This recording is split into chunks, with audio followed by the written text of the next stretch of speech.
Welcome to the Blogger Genius Podcast, brought to you by MiloTree. Here's your host, Jillian Leslie. Hello, my friends. Welcome back to the Blogger Genius Podcast. I'm your host, Jillian Leslie. I am a blogger and a serial entrepreneur. So I build businesses with my husband, David. We started in 2009 with Catch My Party, which is still growing and going strong. If you need party ideas, head over there. Then in 2016, we built our MiloTree pop-up app that so many of you use to grow your social media followers and email subscribers, and it won't slow your site down, and it works great on mobile. And now we've launched MiloTree Cart, the easiest way for you bloggers to sell digital products like digital downloads and workshops and memberships and coaching and courses and all that stuff to your audience. Now, why it's different is we built it for non-techies and beginners. You don't have to know anything to set up a digital product in 10 minutes with a complete optimized sales page. If that's interesting to you, go check it out at milotreecart.com. But if you're saying, people keep telling me I should start with a digital product, but I don't know where, no problem. I've got a quiz for you. It's fun, based on your personality. Go to milotree.com/quiz, and it will tell you where to start. Plus, it's got some other great resources. Again, go to milotree.com/quiz, and I've gotten such great feedback on it. I am excited for today's episode because I have my very good friend, Kate Ahl, back on the podcast to talk about one of our favorite topics, Pinterest. I always love having her on the show because she just gets me up to speed. And I bet you want to get up to speed. And where is it now? Is it worth investing in? These are the questions that I get to ask Kate, and I think you will be super interested in what she has to say. So without further delay, here is my interview with my friend, Kate Ahl. Kate, welcome back to the Blogger Genius Podcast. Thanks so much for having me here again. I'm so excited to chat with you. Now, I was just saying that I need to do this, not just for the audience's sake, but for my own sake, because I feel like I always have to check in with you because you are my quintessential Pinterest expert. Well, I'm happy to be that for you. I definitely spend all of my days thinking about Pinterest. Pinterest, as I've, seen in my news feed, has been going through a lot of changes. Mm-hmm. And through the pandemic, really. And I know their CEO stepped down. I know they're thinking about creators in new ways. So could you just kind of catch us up to where we are today with Pinterest and where people can use it effectively in their businesses? Yeah, there's been so much. So if we kind of level set with 2020 pandemic starts, Pinterest gets this huge boom. They double in users. They just have this amazing surge. And then as the world starts to open again, you see this loss of users, kind of this settling start to happen, people using it less. I imagine people were opening it to figure out how to make sourdough bread or whatever it is, right? And so then you go into this time where Pinterest says, okay, we want to capture short form video. They introduce idea pins. They really try to rally this thing of keeping people on the platform longer. Right about the same time, they also introduced the verified merchant program, which helps e-commerce sellers. So they know a few things at this point. One, people don't stick around on the platform, but two, Pinterest is a great informer of future purchases. And so how can they pull those things closer in? And so they get the buyer quicker and they keep the people longer. So wait, okay. Can I stop you for 1 second? Yeah, okay, so let's absolutely. Give an example, right? So as you know, we just did our kitchen. So let's say, would it be I want ideas for kitchen sinks? Correct. Exactly. But you are planning it 3 to 6 months before you actually buy the kitchen sink. And you're most likely pinning at least 10 to 20 of them because you want to visualize them. You want to see where they're at in a kitchen. You want to see them up close. And so people are definitely backing up saying, this is what I want, but then purchasing later. I don't necessarily know if that will change because that's kind of, and I think where that brings us kind of a little bit up to today is Pinterest has figured out who they are and how they're uniquely positioned within the social media ecosystem. So they are different than Instagram. Obviously, we know that. The saying I have lately is Pinterest is the library, Instagram is the bar. You have to see them in those two different ways because people are searching, Ooh. they're investigating. And this has led us to the realization that we've had lately is that Pinterest has said with the advertising, they're like, we want to keep people here longer, right? Because we want to attract big brands to put their advertising dollars here. But one of the things that Pinterest has always said is that 97% of searches are unbranded. Brands don't want to hear that. They want to hear, I want to be followed. I want to get impressions. I want to be seen. I want to be known, right? So there's this opportunity for smaller businesses to use Pinterest in a way, but I think Pinterest hasn't recognized that. I think they are starting to with the change of the CEO that you brought up. So in June of 22, Bill Reddy took over as CEO. Ben Silbermann stepped down. He is still the head of the board over there. But Bill used to be in charge of Google e-commerce. He was a part of Venmo and PayPal. And at the same time, Julie Bornstein stepped up too as chief shopping officer. And she used to work at Stitch Fix and even created her own company that was very much built on people's recommendations and getting indicators of what they liked and didn't like. So you now have this, it's kind of like you have this high mountain peak in 20, lowering down in 21, and Pinterest going, okay, we've got to switch gears and we've really got to lean into these things. So let's make some strategic changes.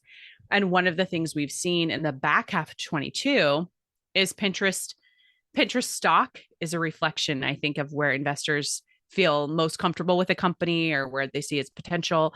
Its stock has risen about 35% in the back half of 22 since this CEO took over. So I just think there's so many indicators that are leading us to say like, okay, Pinterest is going to get better, I think, in 23. Also, I should mention, there's so many updates. So if there's anything you want to stop me on, let me know.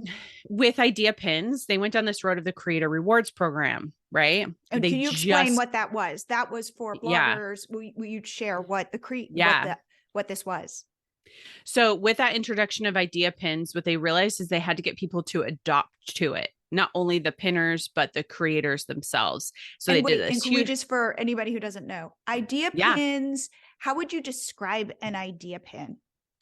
Idea Pin is the hybrid between an Instagram story, a TikTok, and a reel. It's like it all had a baby, right?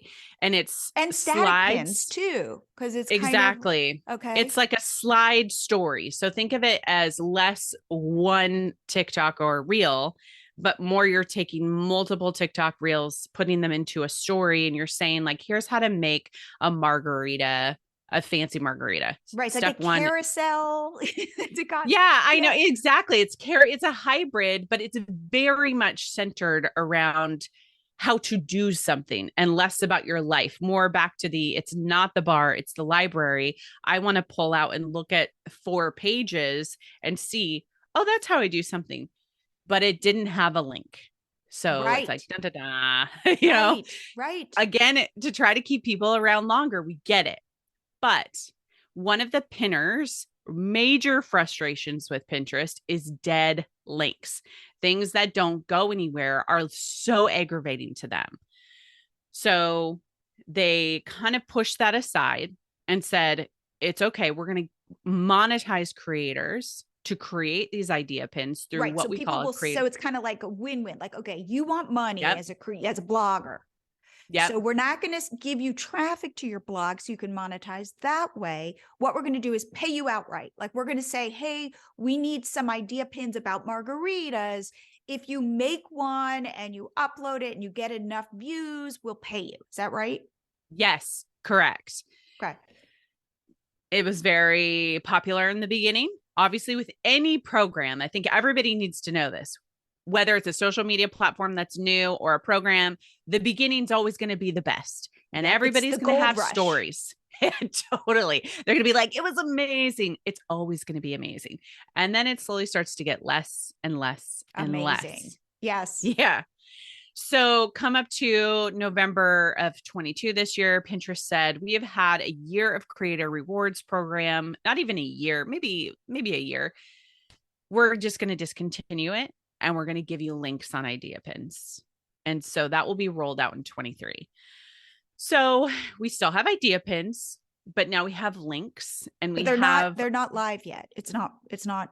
There are some accounts that have them. We knew they were testing it back in 22 because we saw some of the newer accounts that would get on Pinterest had them already. Okay. So we were definitely aware that they were going to be coming down the pike. But I envision probably within late January, early February, it'll start to roll out to everybody. That's usually when things happen. And when it does, you're going to get some glitches on the platform, which is totally normal whenever Pinterest does this. So now, here's where we are. Okay, as my Pinterest expert, what is your expert narrative or thought about the creator fund going away? Did it piss off creators?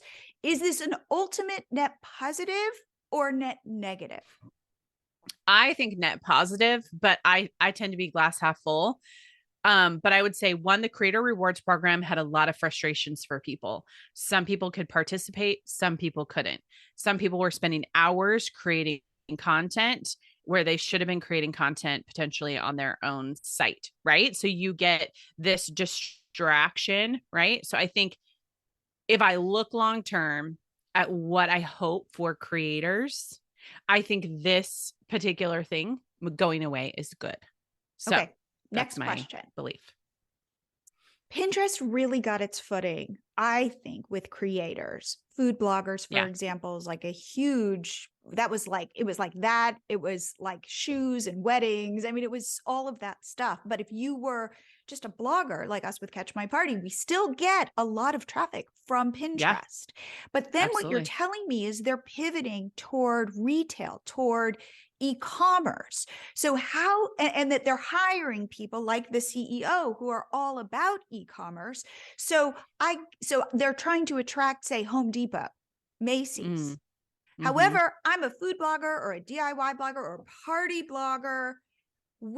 How do you, again, being the Pinterest, knowledge bank, how do you parse that? Like, who is Pinterest for? Who's going to benefit? Is it still a play for bloggers, for Etsy sellers, for Home Depot? Like, how are they thinking about it and how are you thinking about it? Yeah, I would say I see them less caring about the Home Depot and Macy's and more merging towards, like, we see partnerships with Shopify. We see partnerships with WooCommerce.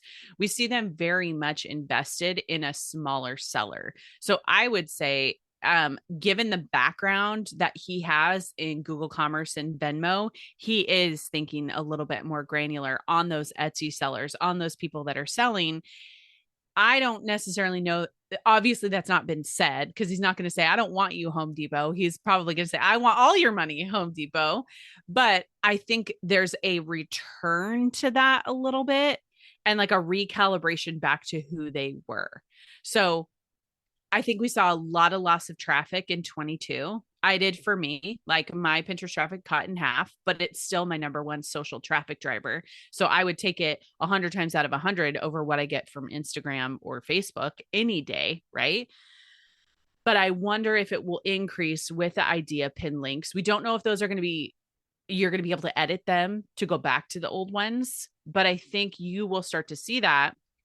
I think the other thing is that Pinterest allows digital and physical products to be hosted, whereas Facebook and Instagram don't allow digital. So it what gives does that a lot mean? of. You can upload your product to Pinterest. So if I'm connected with my shop integration, which we have our shop now connected with Pinterest, you can see a little blue check mark says verified merchant, or you could upload your shop manually. Now, this is only if you are self-hosted. This does not work if you're an Etsy seller or a TPT seller. You really have to have the checkout hosted on your site. So if you get your shop connected, then you have a PDF. I can upload that as a shop listing onto Pinterest and you can see that PDF. I can't do that with Instagram or with Facebook. And so what I like about Pinterest e-commerce is it is friendly to both. So if somebody has a meal plan, that's a PDF. If somebody has a budgeting calendar, whatever What it if is. that link, if I'm selling it on my website, like as a link? So it's not Describe.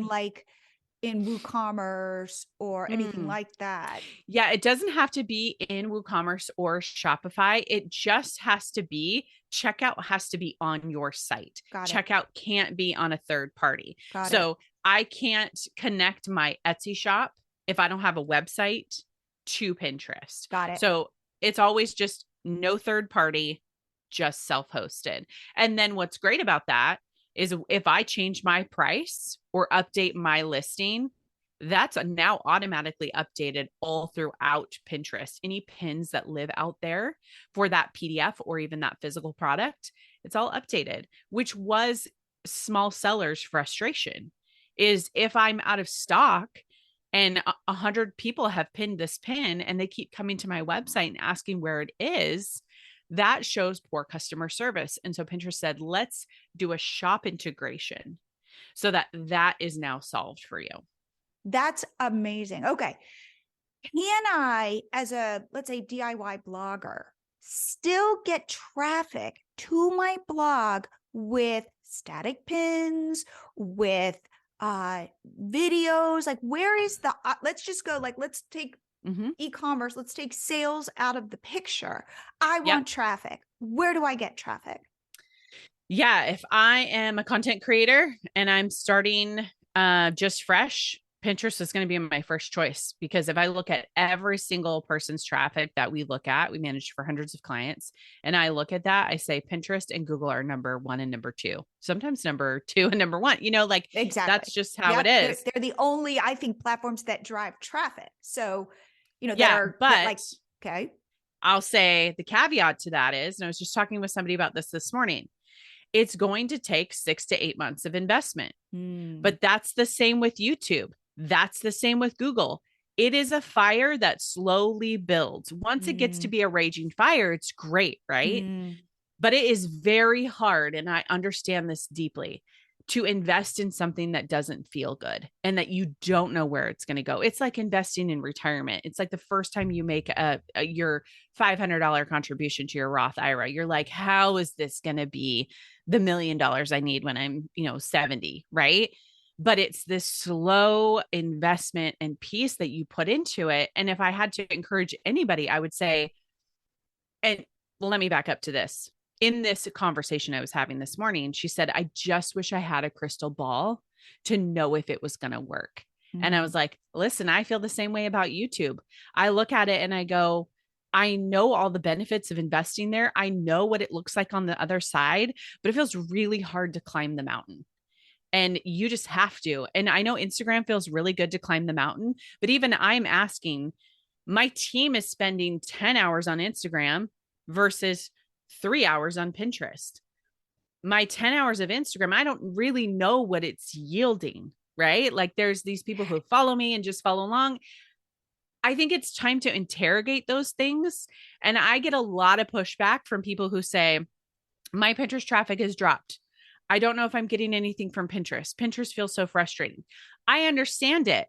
But if I look at the data in front of me and I look at your data, I'm going to choose Pinterest 100 times out of 100 because you're getting traffic. And it's one of the only social platforms, if you want to call it, that gives you that.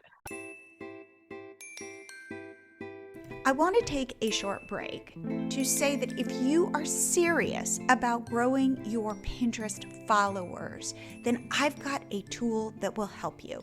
It is called MiloTree. It is our pop-up app that we developed. What it does is it lives on your blog. We've got a WordPress plugin, or you can install it with one line of code, and it pops up when somebody comes to visit and says, follow me on Pinterest. Now, we have optimized it like crazy. You can also use it to grow followers on TikTok and Instagram and Facebook and YouTube and grow your email subscribers. But we have used it on Catch My Party for years. And now we have 1.6 million followers on Pinterest. We grew it with our pop-up. Do followers matter on Pinterest? Yes, they do, because it is a signal, a strong signal to the algorithm that your account matters. We've optimized MiloTree for site speed. It plays so well with Google. You can customize how it shows, what size it is, and you can even add sparkles. To grab this, go to MiloTree.com, sign up, get your first 30 days free. So if you want to speed up your Pinterest traffic growth, it is so worth trying. And now, back to the show. I used this analogy. You and I were talking before I pressed record about kind of women and how they are as business owners. I want to say Instagram is that really fun one-night stand. And Pinterest is that boyfriend or husband who's going to show up for you, who might not be as like fun when you're drunk, when you have like, totally. like beer goggles on, but is like reliable and is going to pick up the kids on time. And at the end of the day, who do you want? But I do feel like we as women want validation. So if all of a sudden I'm getting like likes and follows and it's immediate, and I put it up and I can check it in an hour and see how well I did, I feel like it taps into this reptilian part of our brains. A great book that I read last year was Content Inc. by Joe Pulizzi. I really love him. Actually speaking at his conference, Creator Economy Expo in May.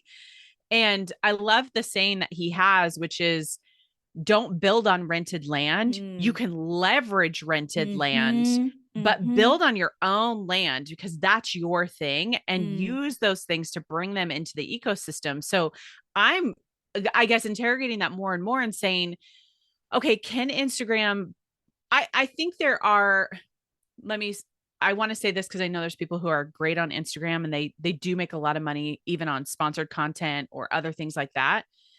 There are very few people. I'm a heavy Instagram user. I have a personal account that I spend most of my time on. Then we have our Simple Pin. I pay attention to which ones pull me in because it feels like they're really truly serving me versus the ones I'm following their life. And that's so different, right? And the ones that I feel explain. Yeah. So there's somebody I follow I started lifting last year. At the beginning, my whole goal last year was to get strong. So I was really like trying to fill my feed with people who are lifting weights, counting macros.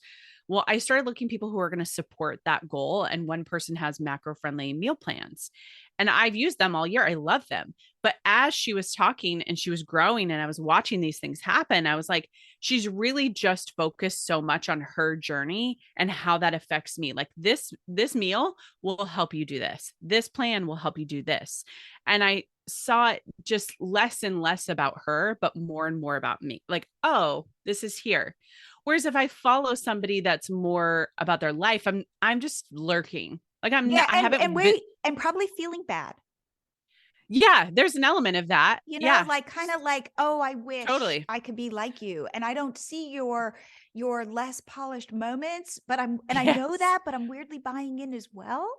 Yeah, exactly. And I don't ever visit. I've never bought anything from them. Like if I had to think about all the people I follow on Instagram, maybe really there's two that I've ever engaged with. And I know other people buy stuff on Instagram. That's great. But I think like the whole vein of it is have your main content be on your website and then leverage the places that are going to bring people in. Pinterest is a place to leverage to bring people in. Yes. And it's going to take a while. It's not going to feel good. I'm not going to tell you that it's going to feel great, but I'm going to tell you, you can take static pins. And now when idea pins change to links, you now have another way to get it. So it's like diversifying the type of format on Pinterest to tell a little bit of a different story to bring them in. Video, I think will just kind of get absorbed into the idea pins and the regular standard pins. So we've been noodling on that a little bit lately. Like, do we tell people to create video? You can. People did that because it linked, but I actually think we'll see idea pins and video kind of merge into one format. So and then obviously Pinterest ads. If I have limited amount of time and I want the biggest bang for my buck, which is traffic, and then Yep. maybe traffic with sales, I should be doing, let's say, static pins right now for Yep. biggest bang for my buck. Yep. And then I Yep. could get traffic for them, but I need to do best practices, keywords, and all of that stuff to optimize my pins. But that's where I should be focusing until I can get links in my idea pins and then even see if they are going to provide the traffic that I'm looking for. Yeah. Here's a workflow. Okay. I will sit in the shoes of somebody who is new and in this, because I'm in this. I have Simple Pen Media, 9 years old. Like, obviously that train is down the track and a well-oiled machine. So if I was to speak from that perspective, that's really not fair. I'll speak from the new website. I have kateall.com. I've had it 2 years, right? And I've been slowly doing things on the side. It's hard to run two businesses, fully transparent with that. But I started a podcast last year and I said, here's what I'm going to do for my workflow. I'm going to record a podcast. I'm going to create a blog post. I'm going to have a Pinterest image. And then I'm going to pin that to Pinterest after I have obviously my Pinterest profile set up. It doesn't have a lot of boards because I know I'm going to build as I go. So my workflow is just that: record the podcast, take the notes, put it into the blog post, have an image, pin it. And then sometimes I can't do more than that because I just started the podcast last year. It's not like I have a lot to work with. So if I pin once or twice a week, that's okay. I've also had to take a little bit of a hiatus because my podcast is on seasons, right? So sometimes I need to step back a little bit. But as I look at it from that new business, Pinterest, and then I do care a little bit about Instagram over there because I can see some agency owners. But those are really like my heavy hitters: is Pinterest first, Instagram second, hopefully Google is first. Right, but that takes a while, by the way. It does. My content is solely in podcasts. Like, yep. That's the if I had to have like that foundational element, and I take probably a couple hours to fill out my content calendar, and then I figure out my recording, and then I use templates. I'm probably not the world's worst, but I'm terrible at Pinterest images. Like, that's not my sweet spot. So if you give me a template and I know my colors and we have photos, I drag and drop everything over into my Pinterest images and call it good. Now, what about the day when we were pinning, repinning using a scheduler? What are your thoughts about this? Do I need to be repinning? Do I need to have constant flow of new pins? Remember that one? Yeah. Fresh content. Do I need a scheduler? Yeah. Is it better to use Pinterest as my scheduler? What is is it quality over quantity? What is the whole thing there? Yeah. Now? It definitely changed. Consistency is the most important thing. So whether that's 10, 20, or 30, that's a variable based on how much content you have. So let me first address the scheduling tool. I know some people who use the native scheduler, some people who hate it, some people who love it. Tailwind and Planoly have been the two that we've been using most lately. We find that most of our clients come with those two. That's great. Most of it is because you're also doing Instagram and you want something that complements your scheduling tool there. Choose a scheduling tool because it makes you most productive. That's it. Number 2, I can't support 10 pins a day. Even if somebody said it was getting them 1 million page views or whatever, I can't do it. I don't have it because it would flood my users and my page with the same content. So for you, catch my party, you have years and years and years of content. You could pin every day this week with something different every single day. We do. Yeah, but for exactly. For MiloTree Cart, and Blogger Genius, we don't. So I'm much more like you. Yeah, you can't. So I would say the most important thing is that you're putting it out there. And then if you want to do another image, which people used to call like fresh images that would go to like an older post, what we saw with that strategy was that people went nuts and they created 10 to 20 images per blog post and they stopped creating new content because they were burned out. I get it. There's no shame in that. But it took their traffic and just went like straight down. Whereas people who continued to create content and maybe played around with a few new images saw an increase. So the new content, we believe, fuels that the most. Pinterest is still a place that loves content. People still read articles and they start with a question. What answers questions? Content does. A Mhm. product doesn't always answer questions, but people do look for those products too. So I'm not taking that out of there, but they're much more likely to read something and then engage with it. So I was doing a search recently about how to make my living room more warm. It's the Dutch term. Oh, I can never say it. I can't say it either. Hygge or something Hooray. like that. Yeah. Yes. So I searched it and I was like, I got a lot of like minimalist and Swedish and, all of these other things, but I was able to search those things and get not only articles of inspiration, but also products. And so your end user is doing the same thing. So here's another interesting thing. As I searched, I saw similar things come up in searches because Pinterest knew this person wrote an article, 10 ways to add this element to your home. And Pinterest kept pulling that in because it knew that it was valuable and it was something I needed to read. So that being said, number of pins per day don't matter. Consistency does. If consistency for you is twice a week, that's okay. You're still investing in it. Don't use hashtags anymore. It's not even relevant on the platform. Really stick with your Okay, what keywords. size for pins still? What would you Still say? 2 to 3. 2 to 3. And putting in alt text, is that important?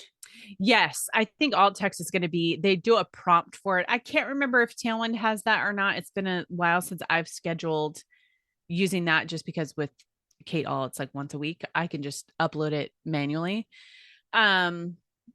So I'd have to look at that. But alt text, I think generally on the whole of the internet is always important. So if you ever have the opportunity to put that in, it's very much for the way that the internet is going, right? Now, With what about disability. all of those tools that Tailwind had rolled out to help people, groups? I don't even know all the names of all Communities. of the communities and all of that stuff. Is that all kind of by the wayside and it's now? Yeah, we were talking about that the other day, actually, with our team. There's 2 use cases right now that we see. One is not at all. It doesn't even matter because people aren't pinning outside content. And the other use case is you join with people in your niche. And that does still, even in the use case that we were looking at, it was like 1 outside content piece per day. If we looked at the data, it was still she was contributing 1 to the community and then pinning from. It still showed up as something that was driving traffic. Okay. But it was only 1 a day. It wasn't like hundreds. So I think, again, you have to go back to your data. This is a big mistake people make is they're like, oh, Pinterest doesn't feel good. I don't feel like I'm getting anything. Well, look at your numbers. That's it. Interesting. Okay. Because as you know, with MiloTree Cart, which is our payment tool, I am all about now creators creating products. So we're all about selling digital products and experimenting, and that Pinterest is a great place. And I love that you're saying that they potentially care less about the Home Depots and care more about the individual creators and people, small business owners selling things. Mm-hmm. Now tell me then, ads. Should you, if you sell stuff on Pinterest, should you be running ads? Is it cost effective? How has their ad platform changed? Yeah, I think this is a big one to be thinking about. And I love that we take ads on every platform and we put it into buckets that serve different things, right? I heard somebody even comparing Google ads to LinkedIn ads, right? When it comes to Pinterest ads, it's very much like top of funnel, bottom of funnel. You can't really get that middle like warm up piece there. It's either like I'm introducing you to the product or you already know about it and we're going to buy it, right? So when you look at it that way and you decide what your conversions are going to be, you set yourself up to say like, I'm going to spend this much money. It's going to look different than Facebook. And it's a completely different beast. And a lot of people compare Facebook to Pinterest ads and say, I'm getting a better return on Facebook ads. Of course, it's a different platform. People work differently over there. So I would say Pinterest ads are worth it if you know exactly who you're targeting, you are willing to give it 6 months, and you are okay testing and working on your funnel. Because a lot of people think I can throw ad dollars behind a broken funnel. It's not going to fix the funnel, right? Okay. You need to know I'm only going to work on Pinterest ads for top of funnel. I'm going Okay, to so work let's on talk email. about just what that means. Because Yeah. again, New people, your funnel is the kind of journey your customer goes through to purchase. And remember, at the top of the funnel, it's much wider. Lots of people maybe know about you, but then a smaller number is going to keep getting narrower and narrower. And then people who purchase end up down through the funnel. So top of funnel is people have to know about you. Mm-hmm. And well, top of funnel is on Pinterest cold. They don't know meaning you. they don't know about you. Yeah. The difference is they learn about you is really that's top of funnel. Correct. I don't know who you are. I don't know what I don't know, but I'm looking for something. And I go, oh, Kate All is selling all these Pinterest tools, like all these Pinterest courses and stuff. Oh, cool. But I didn't know who Kate All was, before I got to Pinterest. So that is top of funnel. And then what you're saying is, but then you got to kind of warm them up and be like, hey, I'm this person and I really care about you and I understand what you're trying to achieve and hopefully I can help you do that. That's like warming them up. And then bottom of the funnel is, are they purchasing or not? And you hope they purchase. You're saying Pinterest is good, top of funnel, bottom of funnel. Top of funnel, how do you recommend you advertise your product? Yeah. So one of the ways that we do it right now, especially for Pinterest ads, which is interesting, is that we look at meta, by the way. I know, right? We love to do a lot of testing on it, right? So we look at targeting people with are you investing in Pinterest ads? Something with that question. And then here's a checklist to get you started. It's that awareness piece of somebody who's asking about Pinterest ads. Let's take the example of we've worked with jewelers, we've worked with food.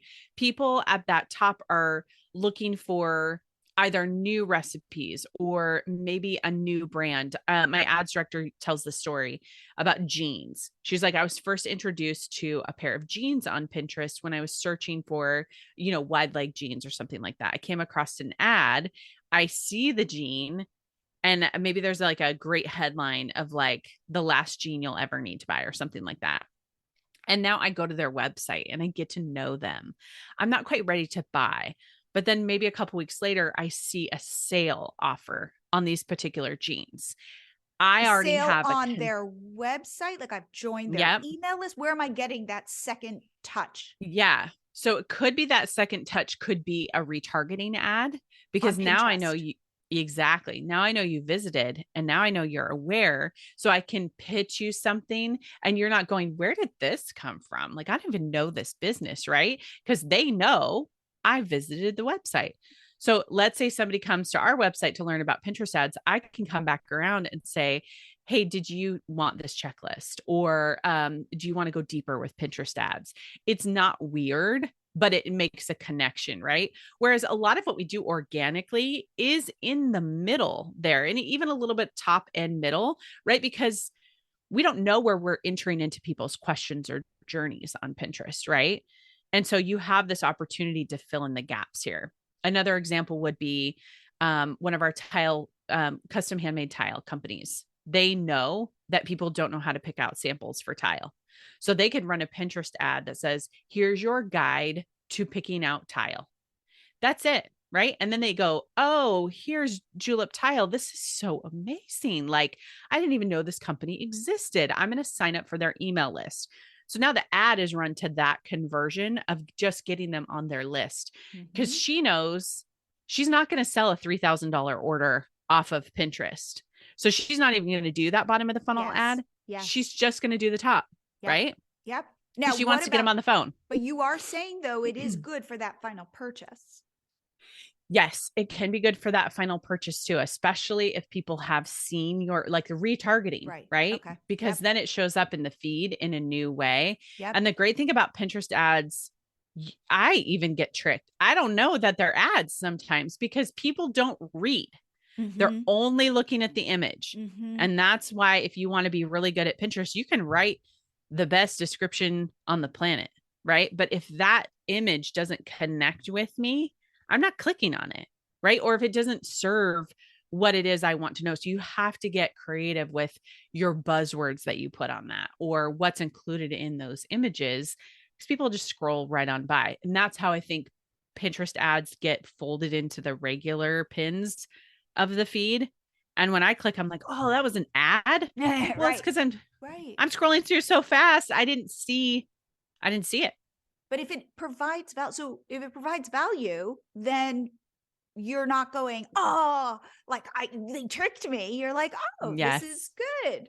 I like Yeah. it. So you're saying, from what I think I hear, Yeah. especially if you wanted to say, grow your email list in Mhm. order, by the way, to get sales for your products, Pinterest is a really good place to be.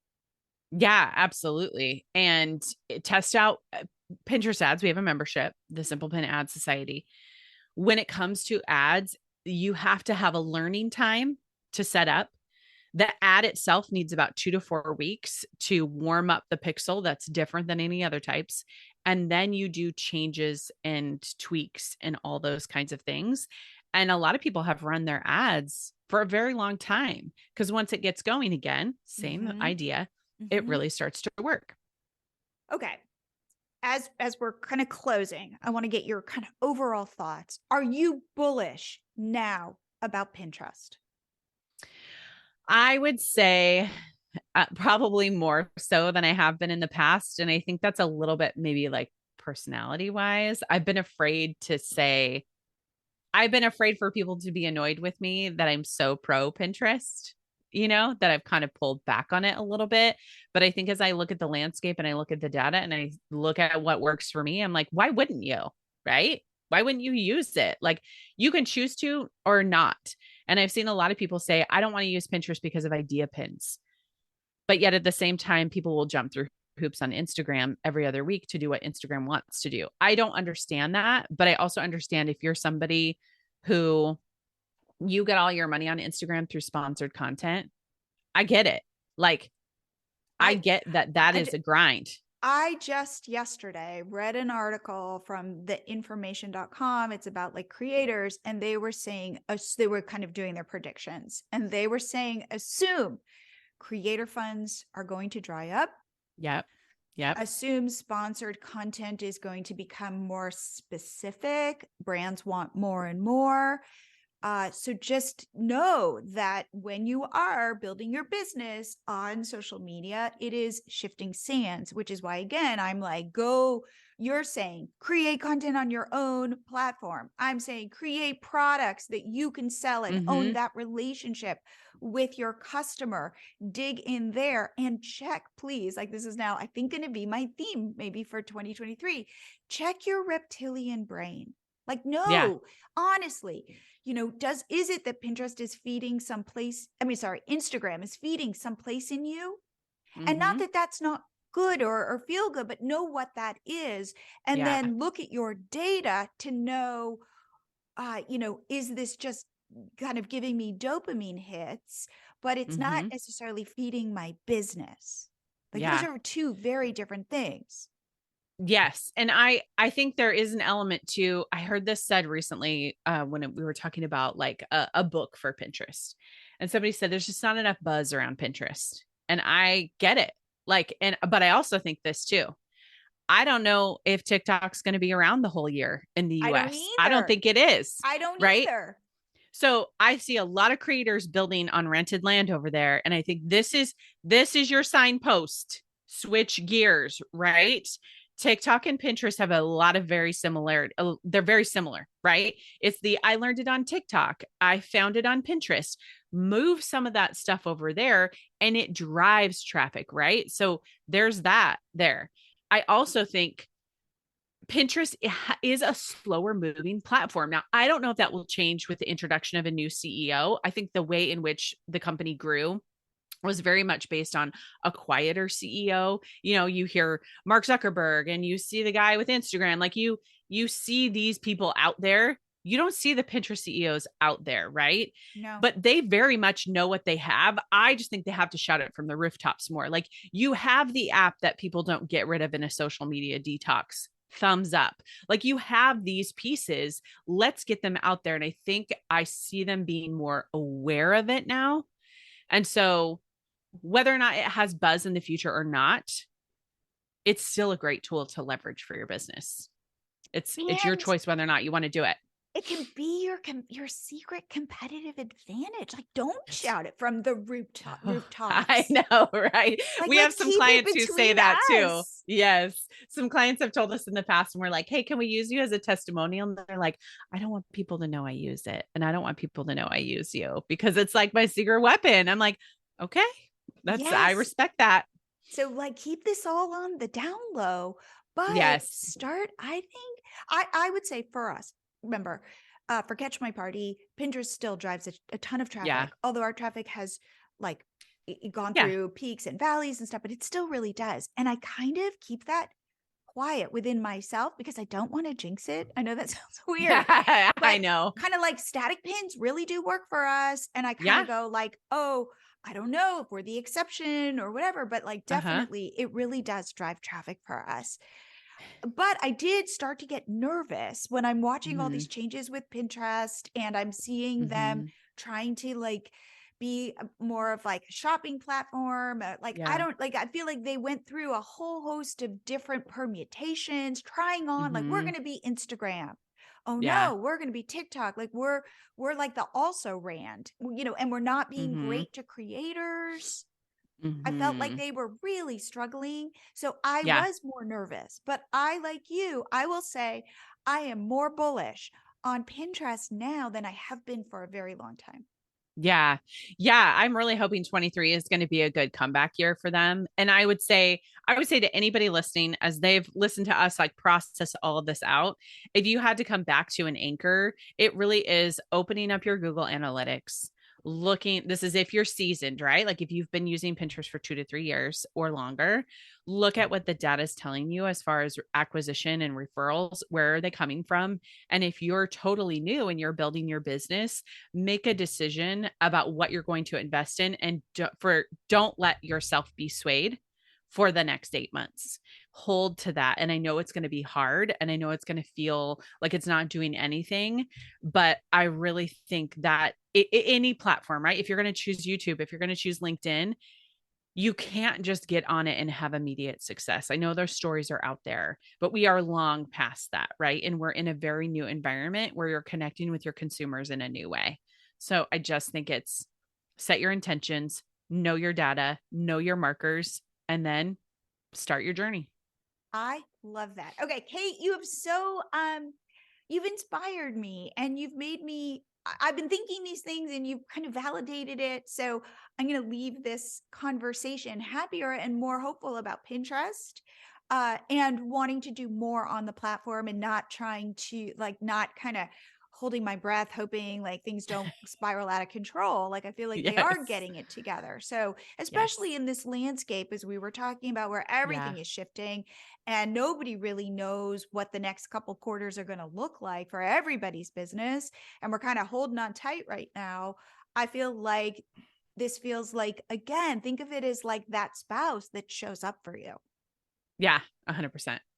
Awesome. All right. Well, Kate, I love having you on the show. I'm sure I will have you back. So thank you so much for sharing all of this great information at the start of the new year. Yeah. Thanks so much for having me. I hope you guys liked this episode with Kate. By the way, I didn't ask her how you guys could learn more about her. Reach out to her. Go to Simple Pin Media to find out all that she offers. And her wonderful podcast is called Simple Pin Podcast. And if you're an agency owner looking to grow, go to kateall.com. We at Catch My Party and MiloTree invest a lot of time in Pinterest, and this just validated for me that was a good idea. I also like that Pinterest is leaning into products because, you know, I hope to push you to start creating digital products so that you can grow your business in a whole different way and take control back from all the algorithms and all of the rented land. I'm watching people who never thought they could do this have tremendous success, even if it's starting with an ebook. So please, book a free 15-minute call with me. I promise this is not a sales call. I want to hear what you want to build and help you get there. Go to milotree.com/meet because I want to meet you. And I will see you here again next week.